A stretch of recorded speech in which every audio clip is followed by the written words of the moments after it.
Bonjour tout le monde, bonjour à tous et à toutes. Euh, je vous souhaite la bienvenue dans notre webinaire de septembre, Argispo Tips and Tricks. Donc dans ce webinaire, on va vous donner des petits trucs et astuces à utiliser dans Argispro. Il y en a peut-être que vous allez peut-être déjà connaître, il y en a d'autres qu'on va découvrir ensemble. Donc je propose qu'on va commencer. Donc d'abord, je vais partager avec vous l'agenda. Donc, comme chaque webinaire, on va commencer avec une petite introduction. On va expliquer comment le webinaire va se poursuivre. Et puis après, on va donner en fait plusieurs démos. On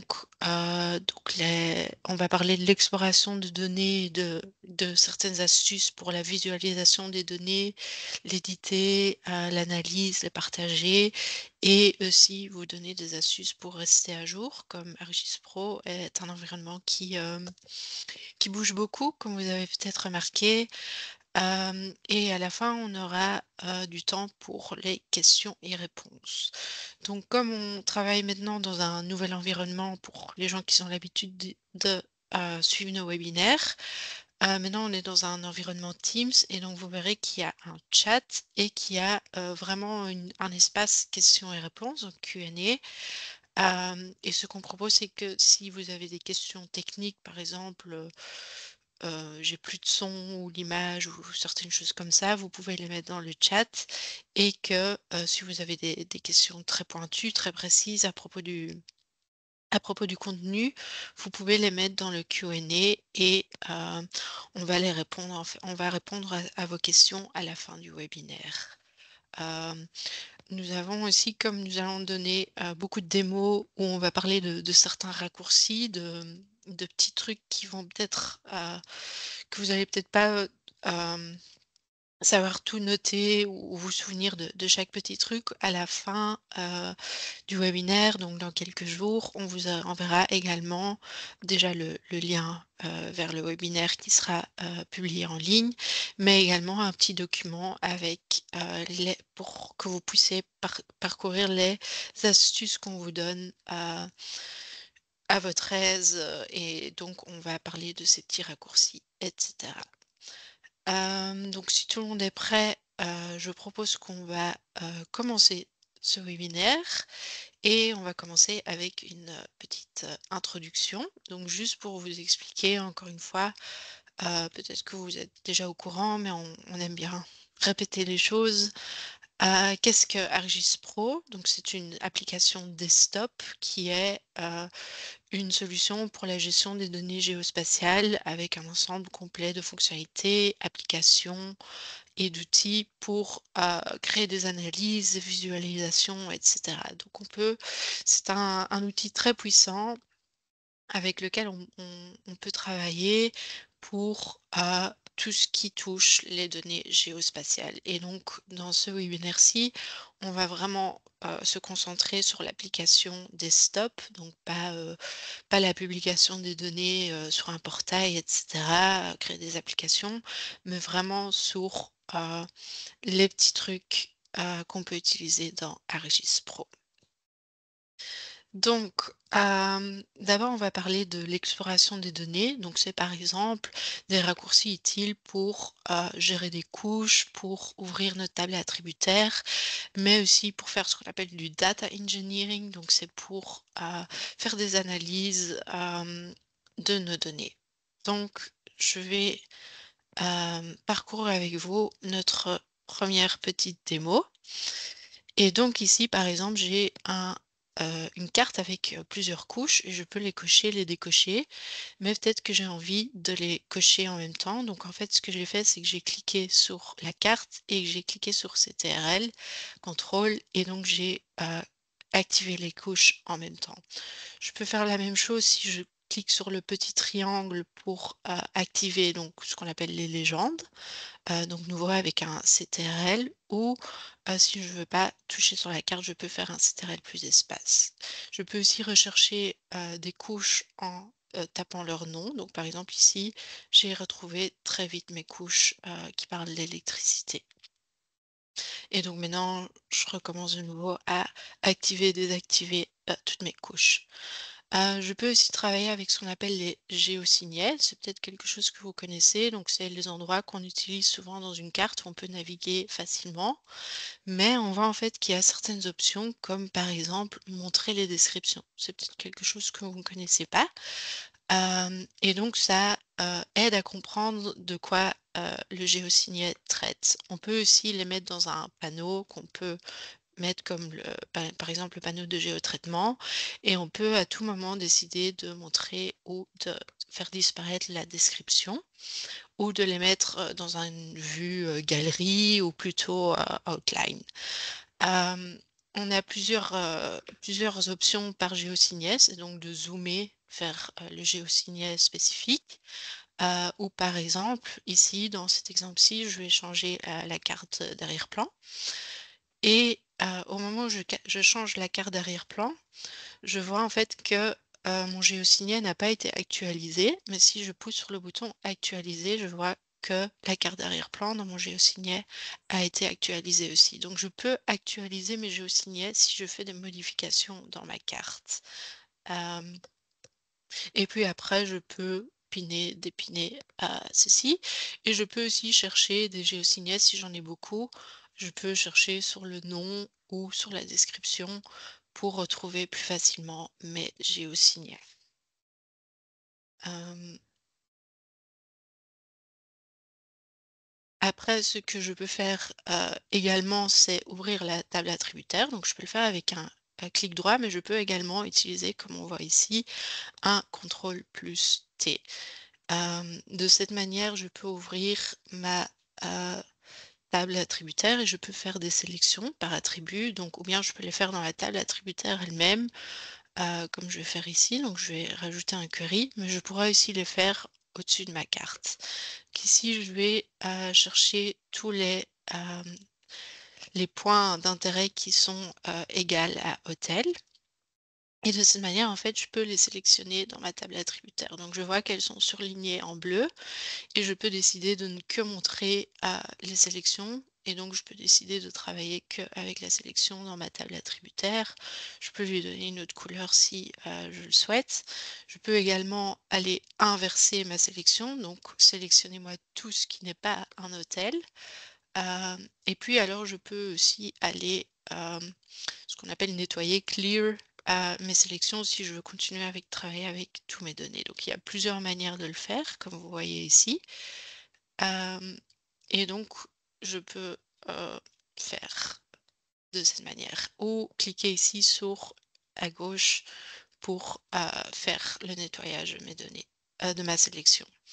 Donc je peux rajouter des queries ou par exemple je peux aussi inverser ma condition. Donc c'est un peu ce qu'on avait fait là tantôt, on avait fait une sélection, on avait inversé, mais on peut également le faire, dans le boîte de dialogue où on peut aller sauvegarder des queries pour les réutiliser si par exemple c'est un query qu'on va utiliser souvent.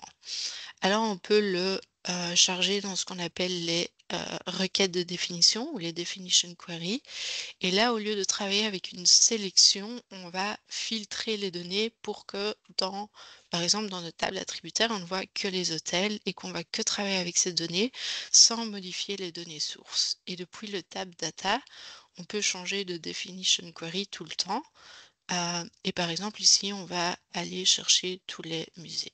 Donc, où je peux trouver cette option, c'est dans les propriétés et puis definition query. Et je vois là les requêtes de définition différentes.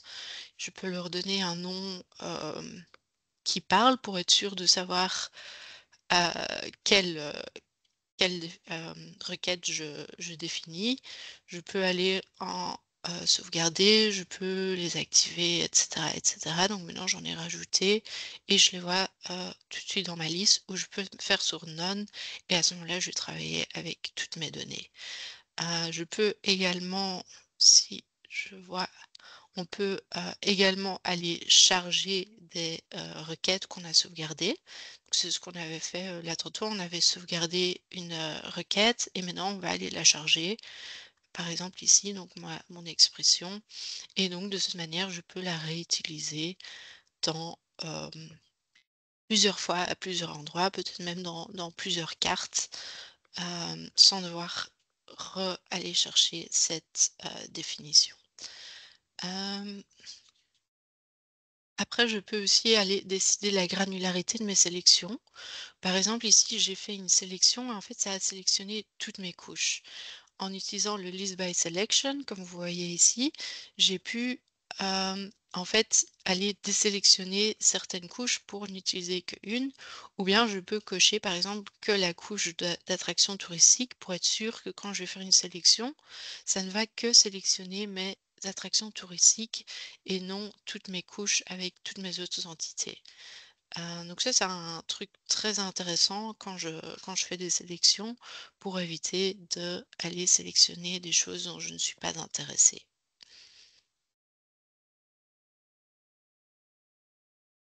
Après, on peut travailler dans ce qu'on appelle l'ingénierie des données. Si on n'est pas un crack des statistiques ou etc., on peut aller ouvrir le data engineering et quand je vais me glisser sur chaque champ, je peux voir le nom, le type de champ, etc. Et il y a trois options que je peux faire. Je peux aller modifier la symbologie très facilement.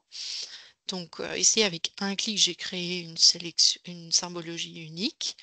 Puis je peux aller ouvrir la table attributaire. Donc ça, c'est ici, le troisième bouton.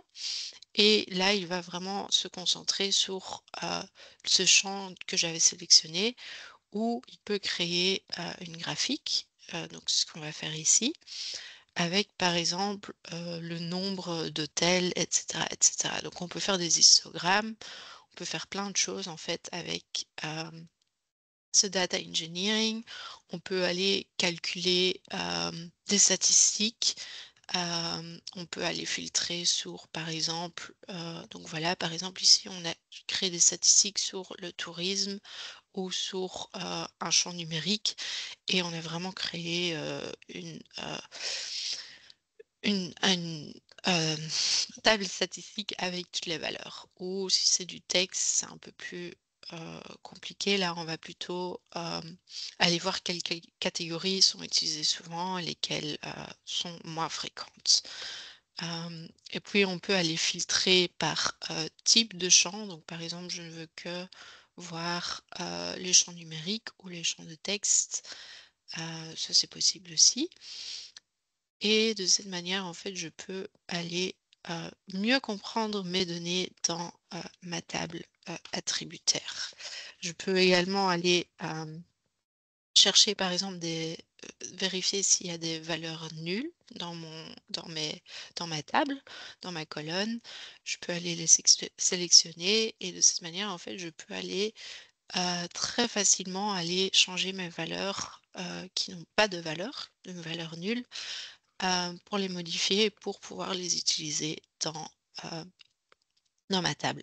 Puis après, je peux aussi faire des undo et des redo. Donc s'il y a certaines actions que je ne veux pas faire, je peux les faire d'une manière chronologique ou je peux les grouper par type de action. Donc par exemple, je pourrais hem, que vouloir refaire ma symbologie, mais je ne veux pas faire enlever mes éditions, par exemple. De cette manière, en fait, je peux aller hem, contrôler la granularité avec laquelle je vais modifier mes actions. Après, ce qu'on va voir, c'est par exemple la visualisation des données. Donc, c'est par exemple des raccourcis pour la symbolisation, mais aussi par exemple vérifier si notre carte répond aux besoins pour par exemple une carte pour malvoyants. Et on va voir ça dans cette petite démo. Donc ici, je retourne sur ma carte précédente et je change la symbologie des attractions touristiques. Je vais également changer la symbologie, par exemple, de mes transportations publiques. Donc ce sera en vert. et mes petits points, de mes attractions touristiques sont également en vert, rose, et cetera. Donc il y a plusieurs couleurs. Maintenant, je vais aller voir dans le panneau View, ou Vue en français, et chez Accessibilité, je vois que j'ai un simulateur de vision de couleurs. Donc par exemple, je peux dire quelqu'un qui ne voit pas le vert et le rouge. Donc si j'ai changé par exemple cette, visualisation, je vois que ma symbologie en fait n'est pas visible. Donc je peux aller la modifier à ce moment-là. Par exemple pour changer, ce vert qui n'était plus, lisible.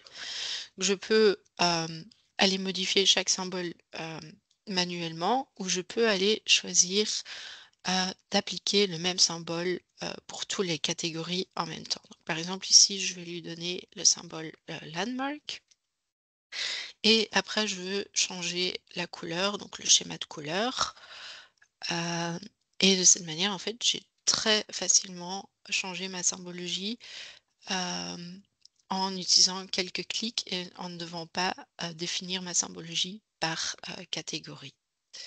Après je peux rajouter un count pour compter combien de, catégories, combien de d'entités il y a par catégorie. Par exemple ici j'ai une, carte assez chargée, donc je peux utiliser, une agrégation ou donc un clustering, et donc au moment où je vais zoomer ou dézoomer sur ma carte, en fait, je vais créer des plus grands symboles avec des chiffres ou des symboles séparés s'ils sont lisibles. Hem et en fait, il prendra la couleur du symbole la catégorie qui, est là le plus souvent. Ici, par exemple, j'ai une groupe de couches avec plusieurs couches, par attraction, et je vois que j'ai une couche, auberge de jeunesse, hostel, qui est différente de, la symbologie est différente de mes autres couches. Je pourrais à nouveau modifier manuellement, ou je pourrais importer la symbologie d'une autre couche et l'appliquer sur ma couche. Et donc ici, je suis en train de mettre les bons paramètres et je vais en fait appliquer la, symbologie de la couche de zoo sur, ma couche avec mes auberges de jeunesse. Et de cette manière, j'ai pu très facilement modifier la symbologie pour qu'elle soit, en tête avec ma symbologie. C'est intéressant, par exemple, pour, les données qu'on va, mettre à jour chaque année et qu'on veut utiliser la même symbologie. Ici, j'ai aussi, rajouté un type, de bouton radio. Donc à ce moment-là, je ne dois pas tout décocher. Ou cocher ou décocher si je veux activer des couches. Je peux décider de n'activer qu'une couche ou que de désactiver, une couche. Donc ça, c'est, le type radio, c'est très intéressant aussi.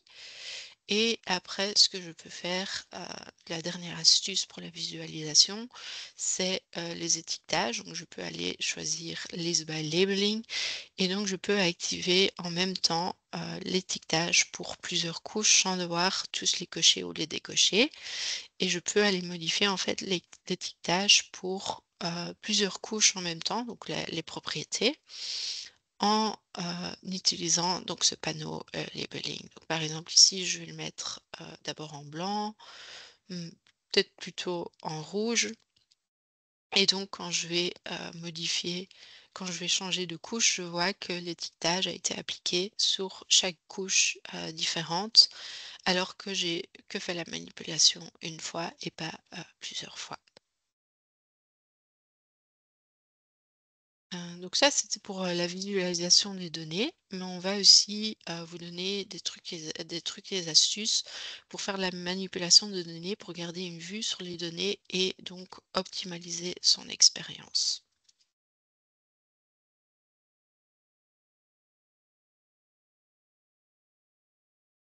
Donc, je vais pour ça, aller ici. Donc ici, j'ai, ma carte qu'on reconnaît tous, et en fait, je veux créer une nouvelle carte, mais avec les mêmes couches et les mêmes propriétés de couches. Donc par exemple, j'ai pas envie je veux créer une nouvelle carte avec, les attractions touristiques, mais je veux utiliser la même symbologie. En fait, je peux facilement copier-coller, ma couche et les propriétés de ma couche dans une autre carte, pour la réutiliser. Donc je ne dois pas réappliquer la symbologie. Par exemple, manuellement, si je crée une nouvelle carte, je peux réutiliser des éléments d'une ancienne carte. Donc ça, c'est super pratique. Et donc, je vois ici que j'ai une autre carte, mais avec les mêmes couches et les mêmes propriétés de couches, et ça pointe vers les mêmes sources de données. Après, je peux faire de l'édition, et donc je peux, par exemple, je veux rajouter une nouvelle galerie. Donc pour ça, vous ne le voyez pas ici, mais je suis en train de presser CTRL plus C, et à ce moment-là, en fait, en avant utilisé le symbole, je peux aller rajouter une nouvelle galerie euh, très facilement en utilisant des raccourcis. Donc les raccourcis, on va vous les donner aussi avec un document à la fin parce que vous voyez bien sûr pas ce que je fais avec mes doigts. Donc j'essaye de l'expliquer pendant que je le fais. Mais c'est intéressant d'avoir les infos à la fin aussi. Après, on a également un CTRL plus Tab si on a plein de trucs qui sont ouverts. C'est intéressant d'avoir un petit menu où on voit tous nos tabs ouverts et on peut aller naviguer de tab en tab. Après l'édition des données, on va vous donner quelques astuces pour l'analyse des données. Donc par exemple la gestion des outils favoris, des outils récents, donc de géoprocessing. Et donc, par exemple ici, sans faire exprès, j'ai fermé mon volet de contenu et mon catalogue. Dans Vue, je peux aller toujours remettre mes panneaux. Donc, par exemple, ici, j'ai cliqué sur Reset Pane Contents au catalogue et je retrouve mes panneaux. Donc, ça, c'est assez intéressant pour réouvrir des panneaux qu'on aurait fermés sans faire exprès. Après, on va dans le géoprocessing et ici, je vais chercher un certain tool. Donc je peux faire vraiment une recherche ou je peux, si j'ai besoin d'un truc un peu plus large que un tool de géoprocessing, je peux aussi aller dans la recherche des commandes. Donc ça, c'est tout en haut. Et si ici, je tape copy, je vois tous mes outils de géotraitement, comme on les a vus dans le panneau, mais je vois aussi tous les commandes possibles en fait avec copier. Et je vois aussi une petite page d'aide qui va m'éclairer un peu sur toutes les fonctions que je peux faire avec les copies. Après, je vais aller nouveau dans mon outil de géoprocessing. Et par exemple, je vais ouvrir un calculate field et si je pousse ici sur le bouton, je vois en fait que je peux rajouter, ouvrir un autre outil et que je peux en fait basculer d'outil en outil sans devoir à chaque fois fermer et ouvrir mon outil. Donc si j'ai plusieurs outils que j'utilise beaucoup l'un après l'autre, je peux les utiliser en utilisant ici le petit plus. Euh, Ce que je peux faire aussi, c'est créer des raccourcis pour certains outils. Donc, par exemple, ici, je peux rajouter mon outil à mes favoris ou je peux, par exemple, ici, j'ai mon history, donc c'est l'historique de mes outils de géoprocessing. Je peux en fait aller le rajouter à avec ma barre avec mes fonctions. Donc vous le voyez tout en dessous. Donc de cette façon, je le trouve très facilement le point avec mon historique où je peux rajouter des raccourcis. Et donc ici, je peux retrouver tous mes raccourcis. Donc j'ai rajouté manuellement un raccourci pour mon historique de mes outils de géoprocessing. Et je peux les retrouver. Par exemple, si je cherche ici sur History, je sais que mon History, c'est shift.h. Donc ça, c'est vraiment pour mon projet.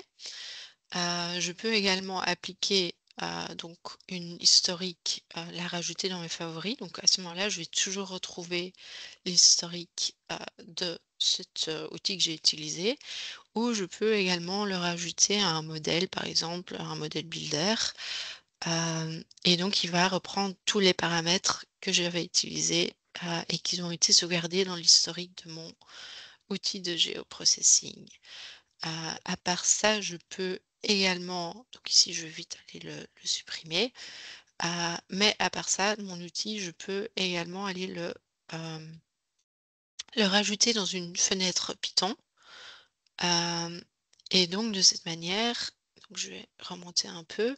Vous voyez ici que j'ai, ma commande Python avec mes paramètres déjà installés ou par exemple si je voudrais, lancer un nouvel outil sans paramètres, je peux aller les taper et en fait il va retrouver les couches et il va les proposer de, les utiliser et de cette manière, d'un outil, je peux créer un script Python très facilement. Une fois qu'on a fait l'analyse de données, on va vous donner en fait quelques astuces pour la création et la gestion des cartes. Donc ici, comme on est dans ArcGIS Pro, on va vraiment parler des cartes statiques. Par exemple, les cartes en fait qu'on va imprimer et qu'on va donner aux personnes. Donc c'est des cartes PDF ou autre format. Où on ne peut pas, faire le zoom et cetera. Donc c'est peut-être intéressant par exemple pour les communes qui ont un Chablis, un template et qui veulent réutiliser toujours le même Chablis, mais par exemple avec une autre carte où chaque année il y a une mise à jour des données, mais ils veulent utiliser le même, ce qu'on appelle layout. On va, voir comment on peut faire ça dans ArcGIS Pro. Donc ici j'ai par exemple, ma carte qu'on a utilisée là tantôt. Et je vais aller ici dans Insert et ou bien je peux, créer une nouvelle mise en page, donc un layout, ou bien je peux importer un, fichier de mise en page. Donc par exemple ici, je vais utiliser le fichier de mise en page et je peux décider en fait, on va voir ici à gauche, je peux aller décider de quelle carte va être insérée dans cette mise en page. Donc ici chez propriété, je vois map frame et je peux aller choisir ma carte. Donc par exemple ici, je peux aussi rajouter une autre carte ou je peux remettre ma carte. Donc en fait, je peux utiliser la même mise en page et juste modifier la carte qui va être insérée très facilement. Donc ici, je peux aller zoomer ceci vers la carte la plus récemment active, ou je peux aller ce qu'on appelle activer le map frame et à ce moment-là, je vais plus zoomer dans la mise en page, mais je vais vraiment aller zoomer dans la carte elle-même. Donc, c'est si par exemple je voudrais zoomer un peu plus sur la carte sans aller dans la carte, mais la carte dans ma mise en page, ou si je veux faire aller la paner un peu vers la gauche, vers la droite, euh, je peux le faire dans ce qu'on appelle hem, la vue en fait, sans modifier quelque chose dans ma mise en page elle-même. Et alors je peux ou bien sauvegarder comme un, fichier de mise en page ou je peux vraiment aller exporter la mise en page elle-même. Donc je peux en créer un PDF, un JPEG et cetera pour l'imprimer ou pour l'envoyer à mes collègues, hem, qui vont utiliser donc cette carte. Et donc ici, j'ai quelques propriétés, donc par exemple, je peux, monter la résolution et puis alors je peux aller exporter ma carte et la partager avec mes collègues. Et ici, je l'ouvre dans un, hem, dans un interpréteur de PDF. Donc ça, c'est pour, tout ce qui est partage de cartes. Et alors, encore quelques petits conseils pour, par exemple, rester à jour avec les nouveautés d'ArcGIS Pro. Comme on vous a dit, c'est un environnement qui bouge beaucoup, il y a beaucoup de changements, hem et donc on va, heu, aller ici. Donc je vais vous montrer, donc dans projet, on a, ce qu'on appelle les learning resources, les ressources, pour, apprendre. Et là, on voit des petits tutos, on voit des liens vers, des nouveaux, hem, vers des, par exemple, les nouveautés d'ArcGIS Pro et cetera et cetera. Après, là, tantôt, on avait montré comment on pouvait, modifier l'interface ArcGIS Pro pour un projet, mais on peut exactement le faire pour l'application en elle-même. Donc ici, on peut voir par exemple si je veux rajouter un tab. Par exemple, je vais l'appeler le tab d'Aurélie. Donc c'est ma collègue qui a préparé les vidéos. Euh, et elle va rajouter un nouveau groupe dedans. Et dans ce groupe, elle va rajouter des fonctionnalités qu'elle utilise souvent et qu'elle veut retrouver plus facilement dans l'interface ArcGIS Pro pour tous ses projets. Donc là, elle va ajouter deux options. Donc je vais cliquer ici sur OK. Enfin, la vidéo va cliquer sur OK. Et quand je retourne dans ma vue de mon projet, je vois ici qu'on a rajouté le tab Aurélie et je peux encore en rajouter plusieurs groupes dans mon tab Aurélie avec plusieurs fonctions. Et de cette manière, je peux customiser mes outils ou je pourrais en supprimer, etc., etc. Donc à nouveau, on rajoute quelques fonctions et on les rajoute dans nos tabs. Donc ça va se faire de cette manière. Vous voyez qu'on a rajouté un nouveau groupe. La même chose, on peut faire la même chose pour, par exemple, les raccourcis. Donc il y a les raccourcis que ArcGIS Pro propose eux-mêmes, mais on peut même rajouter des raccourcis nous-mêmes, donc nouveaux, à niveau de l'application et non du projet. Ça peut être utile. Je vais naviguer vers la prochaine étape. Donc on vient de terminer toutes les démos et ici je vais montrer quelques liens. Donc la vidéo et les liens utiles vous seront également vous seront envoyés. Et on donne toujours aussi, pour les gens qui ont l'habitude, des liens vers nos différentes plateformes de training. Et donc, en fait, on va bientôt arriver au moment des questions et réponses, mais je vais déjà vous réchauffer pour notre prochain webinaire qui sera en octobre et qui parlera de intelligence artificielle géospatiale, qui est devenu ce qu'on peut dire en anglais un hot topic, qui est de plus en plus pertinent. Et on va parler des outils de GeoAI ou GeoEI, prêt à l'emploi, des flux de travail. On va parler peut-être de modèles de deep learning pré-entraînés et d'autres paquets pour améliorer la conscience spatiale. Donc si vous voulez, vous pouvez déjà noter la date dans votre agenda. On vous enverra également un mail pour vous inscrire. Et aussi notre prochaine formation, donc c'est ArcGIS Pro, les processus essentiels. Donc certaines choses qu'on a montrées ici dans le webinaire, on va également aller plus en profondeur dans nos formations. Donc c'est toujours intéressant. Si vous voulez suivre, vous trouverez également les informations sur notre site web. Et ça nous amène à faire les questions. Je vais une fois voir dans le Q&A. Ok, les questions sont dans le chat.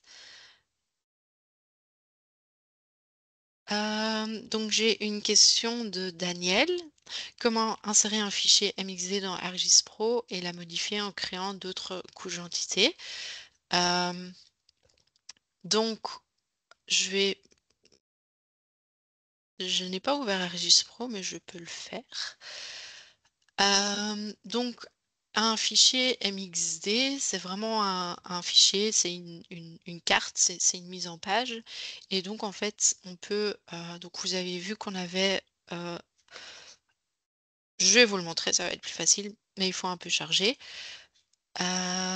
Donc je vais par exemple ici, je vais créer un nouveau projet.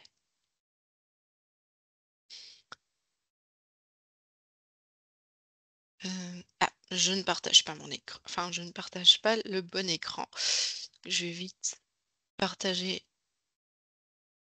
Voilà, j'espère maintenant que vous voyez mon projet ArcGIS Pro.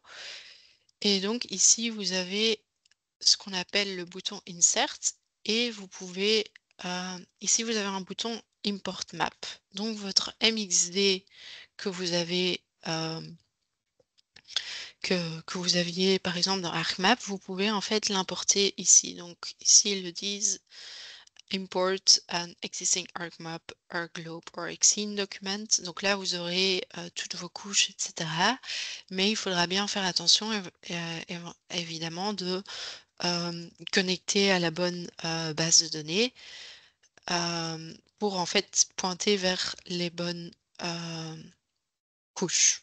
Donc, par exemple, si j'ai pas ma connexion vers mes données, j'aurai la liste de toutes mes couches avec les bonnes propriétés, mais comme, je n'aurai pas accès à mes données sous-jacentes, vous verrez un petit, je peux pas le montrer ici, mais il y aura un petit, point d'exclamation ici et il faudra en fait, réparer la source de données pour que cette couche qui est, du MXZ pointe vers la bonne source de données et de cette manière, vous pouvez rajouter, en fait, créer de nouvelles, couches d'entités.